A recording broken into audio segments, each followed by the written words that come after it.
Hi, everyone. Hope you're doing okay. Stay nice and healthy. So, I wanted to talk through with you the shift from Unit 1 to Unit 2. And also, we're going to set up the group work that we're going to do today, and that's going to help prepare you for the reading quiz on our new text, Ronson, which will happen on Monday. Okay, so part of what the video is going to do is kind of model what the group work is going to be asking you to do. And once you complete that, then you can dive into the group work itself. And once you get your responses in the document, it'll be a collaborative Google document. I'll go into the margins and offer you some comments and some feedback. And so, as always, that will be a useful resource for you, a kind of study sheet of sorts as you start preparing for the reading quiz on Ronson then again on Monday.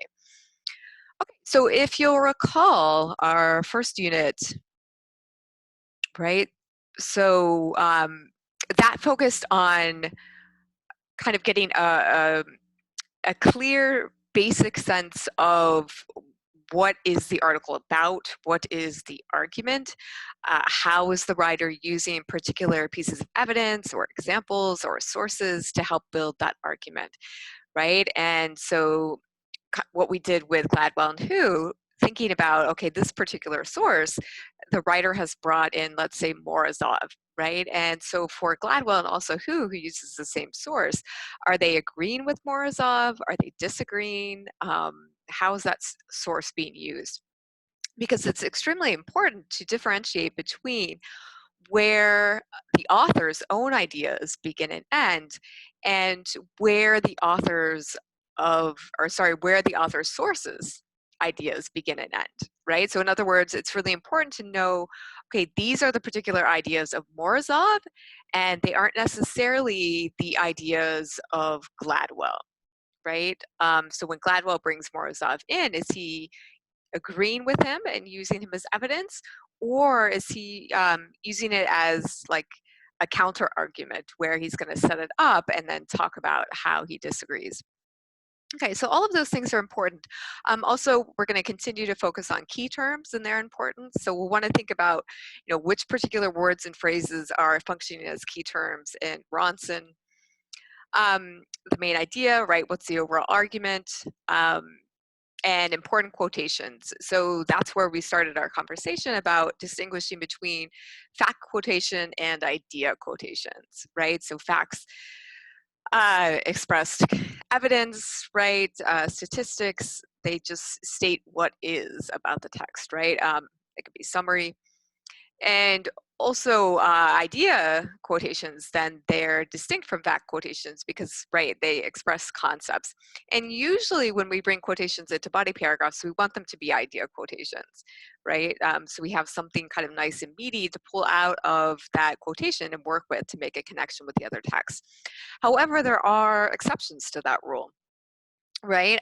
So if you're taking, let's say for this activity, right, if we're taking a idea quotation from Gladwell where he sets up a key concept like networks, the distinction between networks and hierarchies, or how he defines high-risk activism, those would be idea quotations that we could then kind of apply to Who, right? Where we could say, oh, well, maybe Who provides us evidence that challenges how Gladwell defines high-risk activism, right? So in that case, it would make sense to have an idea quotation from Gladwell and a fact quotation from Who, perhaps, right? So there are exceptions to the rule, but in general, you want to engage idea quotations, and I would say at the least, right, make sure you have one idea quotation per body paragraph. Okay, so a total of at least two, one from Who, one from Gladwell, but at least one of those two needs to be an idea quotation. Okay, and so if we come back out,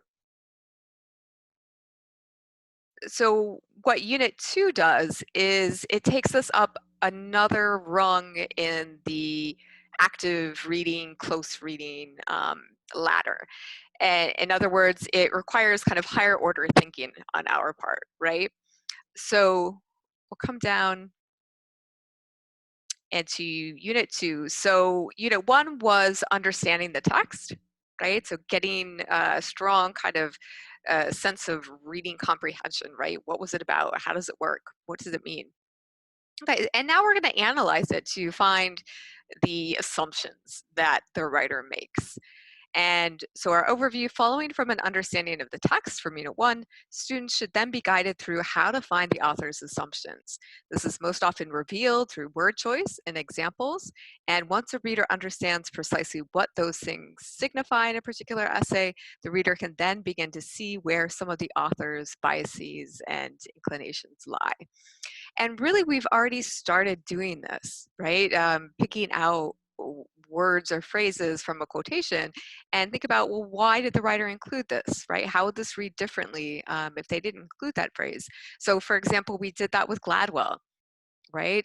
So the world is in the midst of a revolution, right? Or the world we are told is in the midst of a revolution. And so that phrase, as we are told, is extremely important, right? If you take it out, then it suggests that Gladwell himself thinks that the world is in the middle of a revolution, that social media activism has revolutionized social activism, when that isn't the case, right? And so by saying the world we are told is in the midst of a revolution, he's emphasizing that this is a view that other people are telling us, right? So in other words, he's saying, look, I don't necessarily agree to this. And as you find out, right, a paragraph later, he definitely does not agree, right? He criticizes that view. So again, we've already been starting to practice this, and we're going to practice it even more. So, you know, what part of the shift from Unit 1 to Unit 2 entails then is a shift from this more general sense of active and engaged reading to a particular form of active reading called close reading, right? Where we really focus on a small chunk of text, 1 to 2 sentences, right? And we dive in there and we think about what particular words and phrases mean, what they suggest, imply.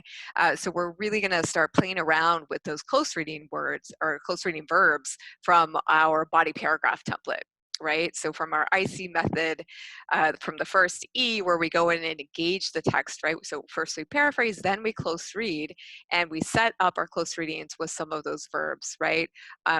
Suggests, implies, reveals, indicates, emphasizes.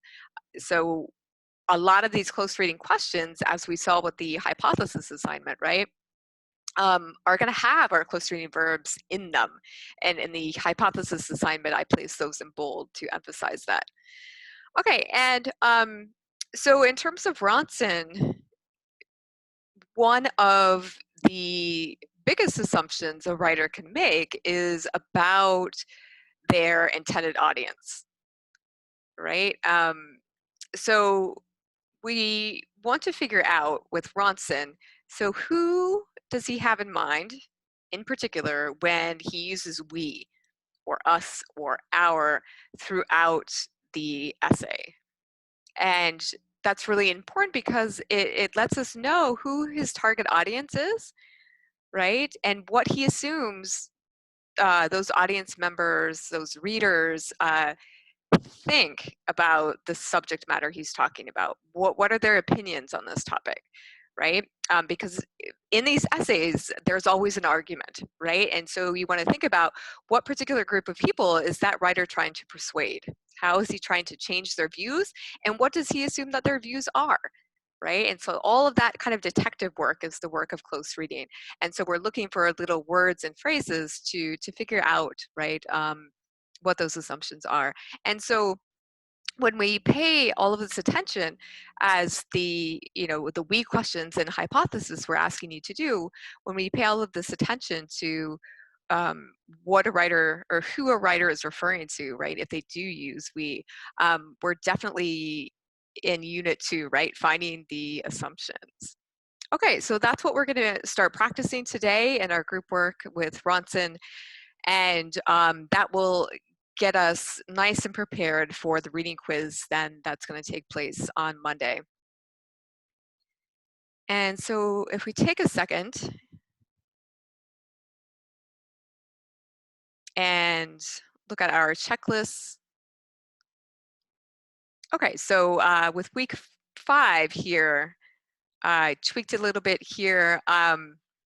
So right, you were completing the annotation exercise by this morning, 10 a.m. And then now, right, this is our preview video, and then that will launch you into the group work, and I'll have that link set up soon.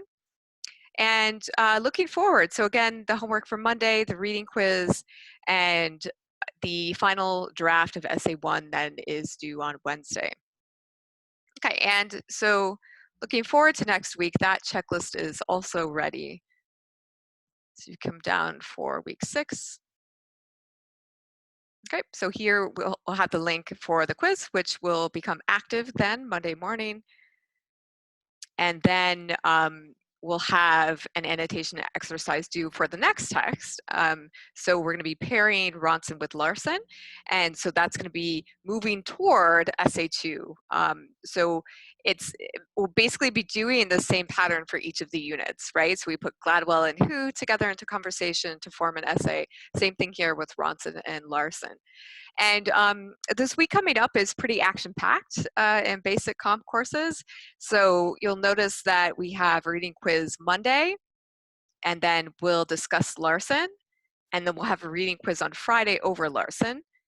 And then I'll give you the rough draft prompt for Essay 2, and then moving into week 7,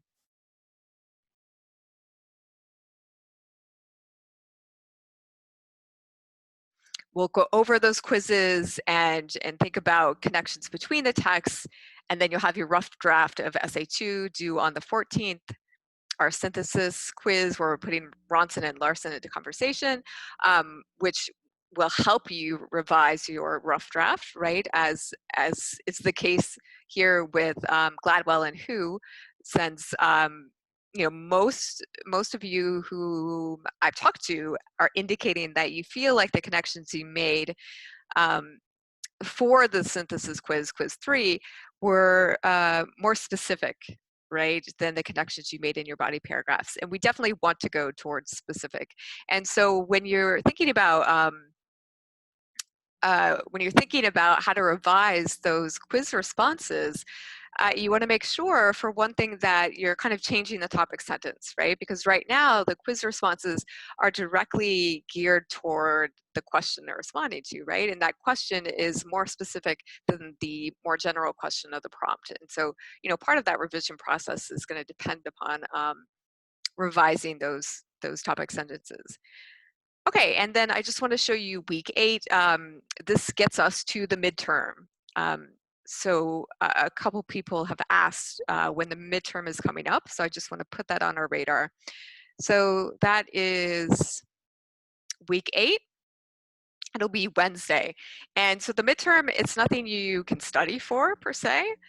It's asking you to apply the skills we've been developing with active reading and close reading, and making connections between the texts, our IC method, all of that good stuff, to apply that to a text that we've never read before, right? And so this is just, you know, to gauge, okay, we're close to the middle of the semester here, how are we doing with these skills, right?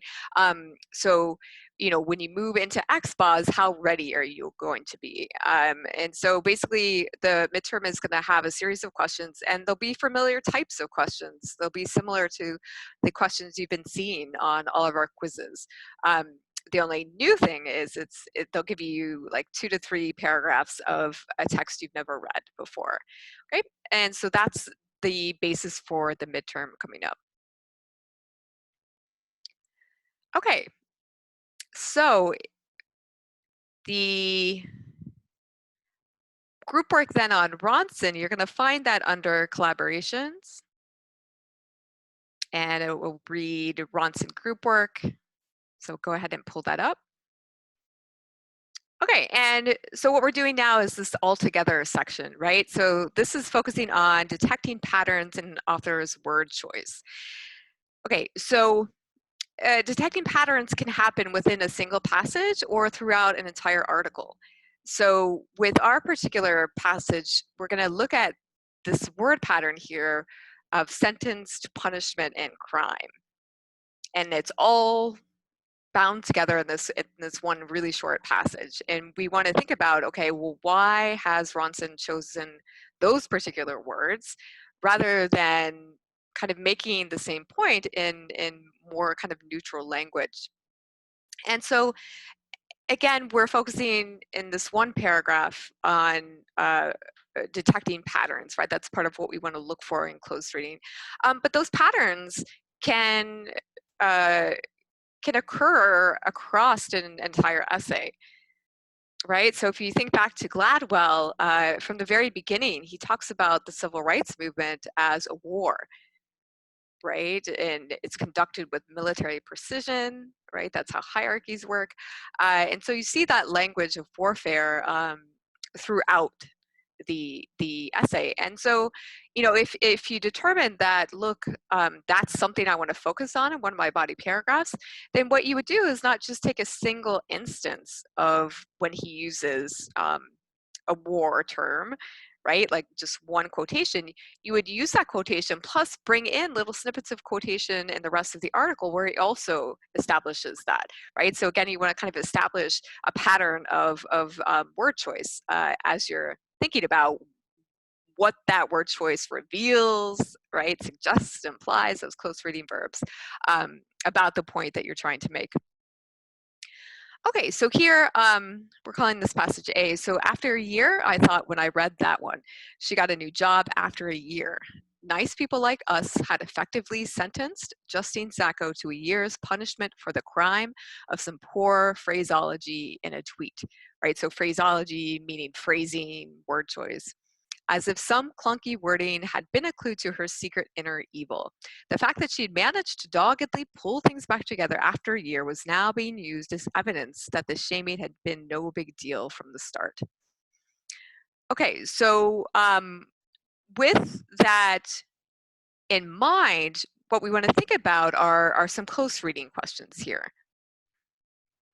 So the first question asks just what we've been talking about. Okay, we detect a pattern of word choice here, right? So we have this word sentenced, we have this word punishment, and we have this word crime. And so, you know, these three words are connected. So, you know, think about what they have in common. So in other words, what is the wider context that they're referring to? Okay, and so I'll give you a few minutes to think about that, and then you'll respond here um, in just a minute.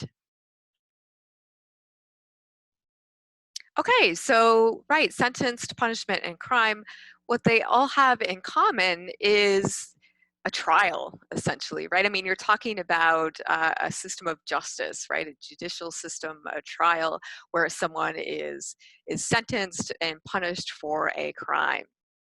Um, and so having that in mind is really important when you start to generate your close reading statement, right?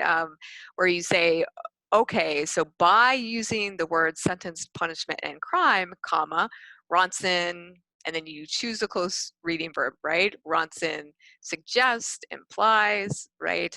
Um, and so that's the kind of sentence we want to see in our IC method, right? So when we get to engage, then we paraphrase, and then right after that, we pull words and phrases out of the quotation to work with, right? So again, we could write a sentence by sentenced, punishment, crime, right?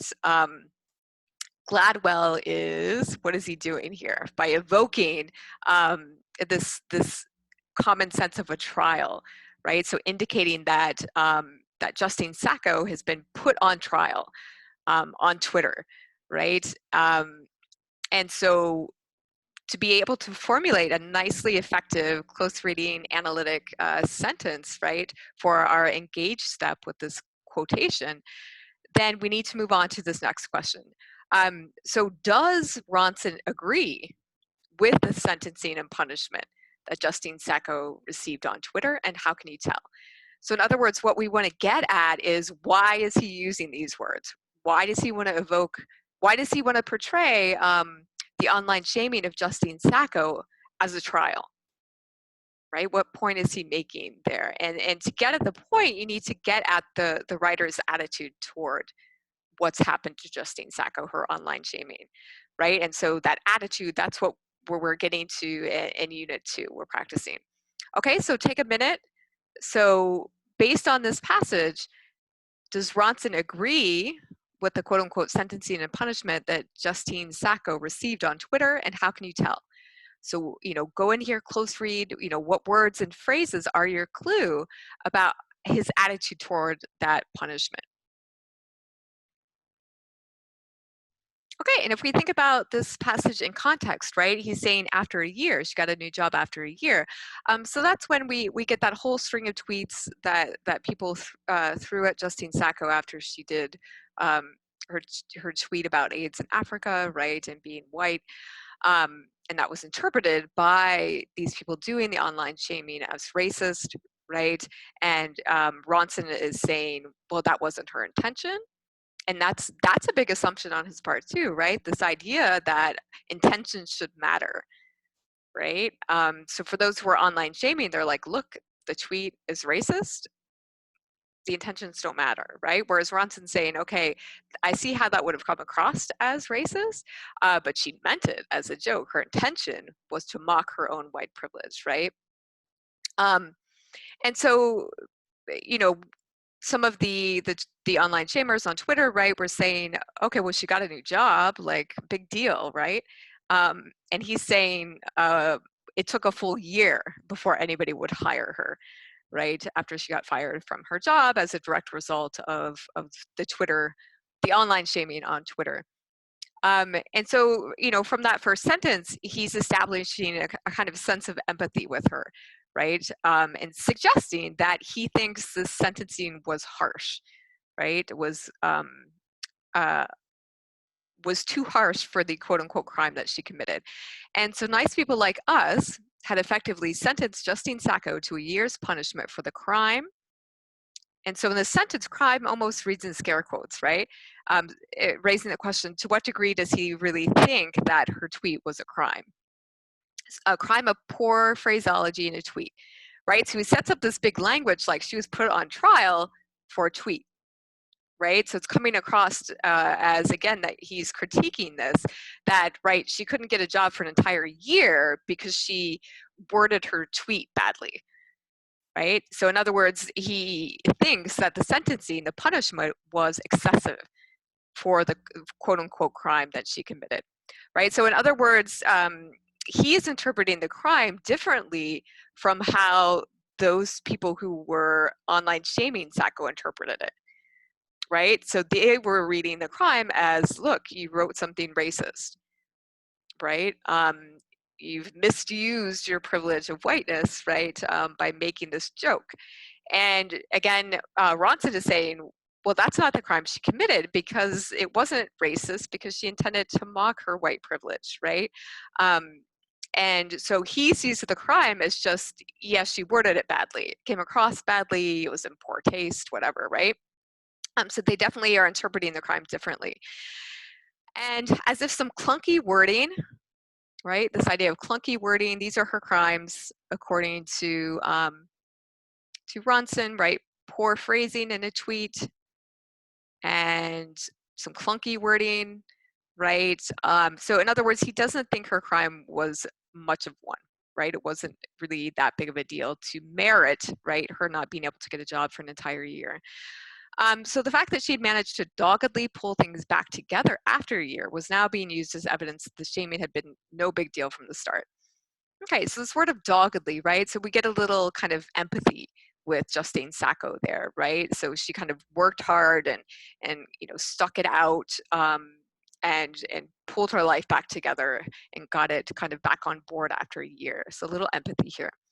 Okay, and I think perhaps the most important clue, and hopefully you caught on to this, is the word as if, or the phrase as if, right? And this is kind of a clue like we got with Gladwell, right? The world, we are told, is in the midst of a revolution.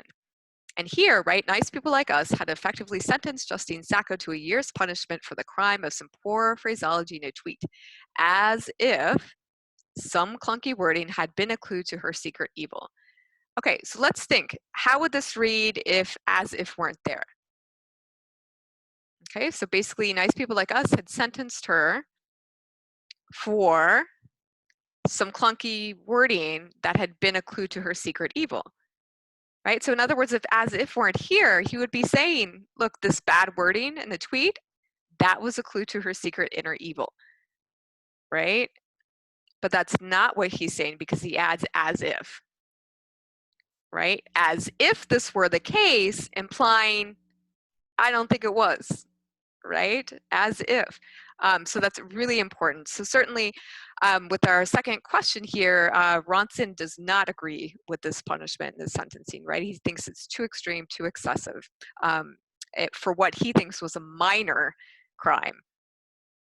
Okay, so now that we've worked through that, we want to come back to our we question, right? And that question, we want to think about how he's engaging or addressing his target audience throughout the whole article, right? So we repeatedly see, we, us, our, and so we want to think here in this particular. Oh, we have a visitor, everyone. That's Gaia.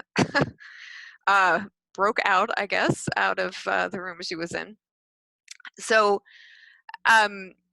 if we look at this particular passage, right, and we want to think about it in the context of like the paragraph or two that came before it, paragraph or two that came after it, and then hone in on these particular sentences. So again, kind of what particular group of people is Ronson referring to when he says nice people like us? Right, so he's including himself in his target audience, but who are these people? And try to be as specific as possible, right? So our first response is just going to be like anyone who's reading the article, and that's true in a sense. But when you're close reading and you're analyzing, you got to be more specific, right? Because for a writer to write a persuasive essay and to have it be successful, that writer's aiming to change someone's opinion or view or attitude, right? And not everyone is going to share that attitude or have that attitude or that point of view that he or she wants to change, right? And so, okay, so who are these nice people like us? And if overall, what is Ronson's argument that he's making about online shaming, right? And who has an opinion about online shaming that he wants to change? That's his target audience, right? So who does he mean by nice people like us? So take a few minutes and jot down some notes, what you think, and try to be as specific as possible as you're defining his target audience, right? Okay, so if we do a quick review, so this is toward the beginning of the article, right? And we have Justine Sacco, and then we get lots of examples of the Twitter responses, right, that came through. And they're all quite harsh, right? And then it comes into after a year, right? She got a new job. So nice people like us had effectively sentenced. So nice people like us, the people he's referring to is the people who are doing the online shaming, right? So the kind of people who are writing these particular tweets and to publicly shame Justine Sacco, right? Who saw her tweet as a crime, right? An injustice, misuse of privilege is one of the phrases he uses later in the article. An affront to social justice, right? And so it's interesting that he's including himself with the people who would write texts like this, right? So in other words, the response, okay, well, he identifies his readers as Twitter users. You're getting there, but you still need to be more specific because everyone who uses Twitter or social media in general does not engage in online shaming, right? So he's specifically saying, right, I'm focusing on those who are using online shaming in the interest, as we learn later in the article, in the interest of social justice, right? In other words, to combat racism. Okay, and as he says in one of the, toward the end of his article, and this is a passage we'll look at for the group work, and he's saying kind of the benefit of of social media, and this is similar to what Gladwell pointed out and what Hugh pointed out, right, is that social media allows people to have a voice when they wouldn't ordinarily, right? This is where he comes in and talks about marginalization, right? So people who don't usually get a say in government or in institutions, right, who've been oppressed, who undergo systemic racism, right? So social media gave them an outlet and allowed them to have some power. He talks about power, right? But he's saying, okay, he's trying to get a message about online shaming to these people who are conducting online shaming in the interest of social justice. So it is a specific target audience, and he considers himself part of that audience, right? Later in the article, he says, I am a social justice person, right? So yeah, and one question we want to leave open as we start the full out group work is, you know, again, what is his argument about online shaming?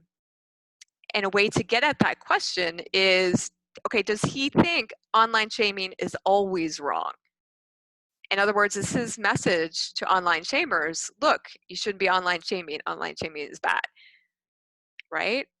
Or are there times, according to Ronson, where online shaming is justified, it's warranted, right? Somebody should be online shamed. Does he think that's the case, right? And so that's going to be an important question to be able to answer to get yourself ready for Monday's quiz. Okay, so I look forward to your responses on our group doc. So if we come back to that, here's what we did together. I'll type up our responses here, so you have those as a resource. And then you'll see your group members' names and your passage. And again, you can kind of work together to answer those questions. And then you'll see my comments in the margin responding back. And again, that'll be a study document for Monday's quiz. All right, so have a great weekend, and I'll see you next week. Bye, everyone.